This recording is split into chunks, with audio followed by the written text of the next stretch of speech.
An exclusive on Salam Media FM. Okay, we've seemed to have some problem connecting with Hanif Hendricks from the Al Jamaa party, but fine. We'll talk to him tomorrow. I mean, so we can't do it today. Unfortunately, we'll talk to him tomorrow. Who we will talk to today is Ashraf Gangrekar. He's pretty fired up as always.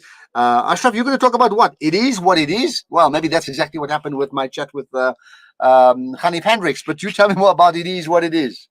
It is. Assalamu alaikum, Ashraf. How are you doing? I'm very good indeed. Right, go ahead. Good. Happy to speak to you. Ashraf, it is precisely that. Okay, great. So it's the middle of Ramadan is in a sense come and gone, and the big 10 days are upon us. And I just wanted to share with people today that it's okay to have sometimes a bit of a slump in our life and certainly in Ramadan. And so despite our best efforts, yeah, it's sometimes things get us down. And we trying our hardest, damnest, and whatever the case may be, we're allowed to say that. But sometimes we look at other people and you think, wow, they really, pushing it, they've got all this energy. And maybe you're just running on empty for a bit. And throughout the series, we've been trying to look at habits that we can inculcate in our lives, right? Where there's been compassion, benevolence, and all of that stuff. But sometimes we just have off days. You feel down. You feel irritable. Quite honestly, you feel miserable. And I'm saying that that's okay. You need to absorb that. You need to embrace that and simply say, it is what it is. It will get better.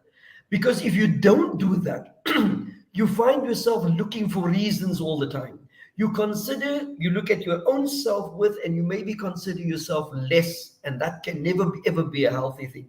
So if we embrace this concept of, it is what it is, tomorrow will be better and I'm prepared to put in the effort and what all the case may be. But for today, I'm having an off day. It doesn't make me any less than anybody else. That, Allah in His mercy and all of that stuff will accept the best that I'm trying to do. And we'll speak about that maybe next week. But ultimately, it is what it is. So that things that you cannot change, really don't lose your sleep and your hair and anything else worrying about things that you can't change. Accept, Yeah. embrace, move on.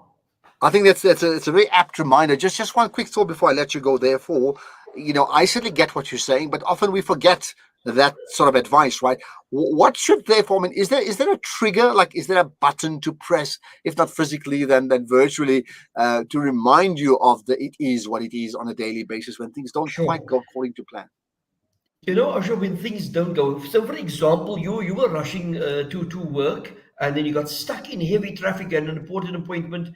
When you start getting agitated, irritable, when you feel your stress levels rise, take a pause, take a step back, and imagine: Am I in control of this? Can I possibly do anything to change it?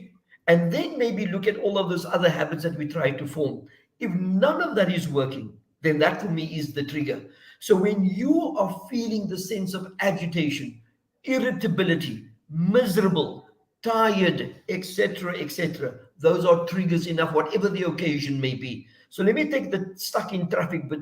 You swearing and ranting and raving is not going to get you there any faster, and thus you are going to simply add to your stress levels, and that can never be good. The traffic Absolutely, and is what that's it very is. good advice. Accept that. Absolutely. Ashraf, great chatting to you. And therefore, my advice to Manchester United fans who had lofty peaks in their lives and have won unparalleled success for 20 odd years, and now they see their not just them diminishing, but their two greatest rivals, Liverpool and Manchester City, trumping them up completely. So my advice to you is it is what it is, just so that you know that.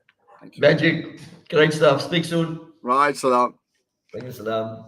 we're going to chat to Leslie Donna Williams and find out how she champions South Africa. We'll also feature the Queen Street Mosque in Pretoria in that series of the 20 most significantly historical mosques in our country. Right after.